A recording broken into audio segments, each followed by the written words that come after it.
BMC commissioner Iqbal चहल के तबादले से हर कोई परेशान। चहल थे बीएमसी की जान और आत्मा। मुख्यमंत्री एकनाथ शिंदे से उप मुख्यमंत्री देवेंद्र फडणवीस तक हर कोई चहल के काम का प्रशंसक, लेकिन 4 दिन पहले चुनाव आयोग ने जाने अनजाने में कर दिया बड़ा धमाका।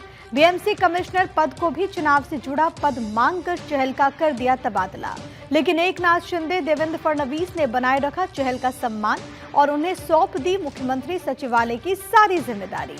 सीएमओ में पहले से थे 2 प्रिंसिपल सेक्रेटरी, लेकिन अब चहल को बना दिया एडिशनल चीफ सेक्रेटरी सीएमओ, अर्थात सीएमओ का पूरा प्रशासनिक नियंत्रण अब चहल के जिम्मे। लेकिन बात नहीं हुई खत्म यहां तक और शिंदे फडणवीस ने चुनाव आयोग की शिकायत पहुंचाई दिल्ली में शीर्ष स्तर तक, क्योंकि 1961 से लेकर आज तक इन 63 वर्षों में कभी नहीं माना गया बीएमसी कमिश्नर के पद को चुनाव से जुड़ा हुआ पद, और इसीलिए आज तक चुनाव आयोग ने नहीं छेड़ा था बीएमसी कमिश्नर को।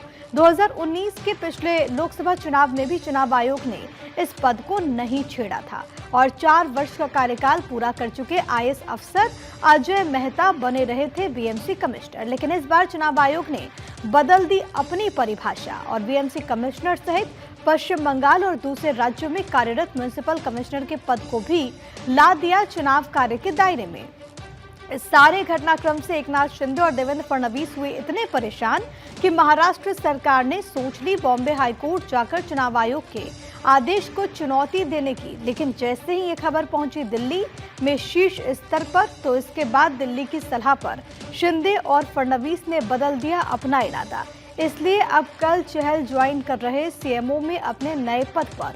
अब महाराष्ट्र के प्रशासनिक क्षेत्रों में पूछा जा रहा एक अहम सवाल कि क्या जून के प्रथम सप्ताह में आचार संहिता समाप्त होने के बाद चहल को फिर से लाया जाएगा बीएमसी कमिश्नर के पद पर।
बीएमसी कमिश्नर इकबाल चहल के तबादले से हर कोई परेशान। चहल थे बीएमसी की जान और आत्मा। मुख्यमंत्री एकनाथ शिंदे से उप मुख्यमंत्री देवेंद्र फडणवीस तक हर कोई चहल के काम का प्रशंसक, लेकिन 4 दिन पहले चुनाव आयोग ने जाने अनजाने में कर दिया बड़ा धमाका। बीएमसी कमिश्नर पद को भी चुनाव से जुड़ा हुआ मांग कर चहल का कर दिया तबादला, लेकिन एकनाथ शिंदे देवेंद्र फडणवीस ने बनाए रखा चहल का सम्मान और उन्हें सौंप दी मुख्यमंत्री सचिवालय की सारी जिम्मेदारी।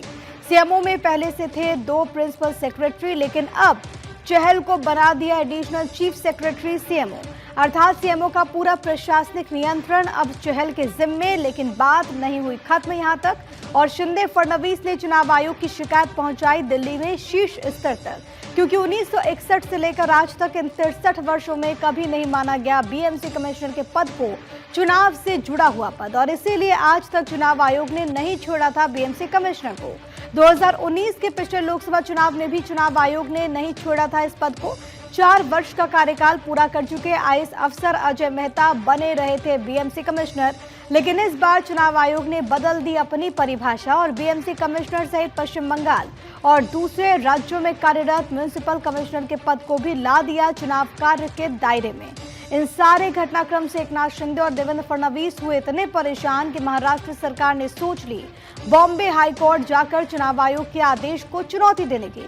लेकिन जैसे ही खबर पहुंची दिल्ली में शीर्ष स्तर पर, तो इसके बाद दिल्ली की सलाह पर शिंदे और फडणवीस ने बदल दिया अपना इरादा। इसीलिए अब कल शहर ज्वाइन कर रहे हैं सीएमओ में अपने नए पद पर।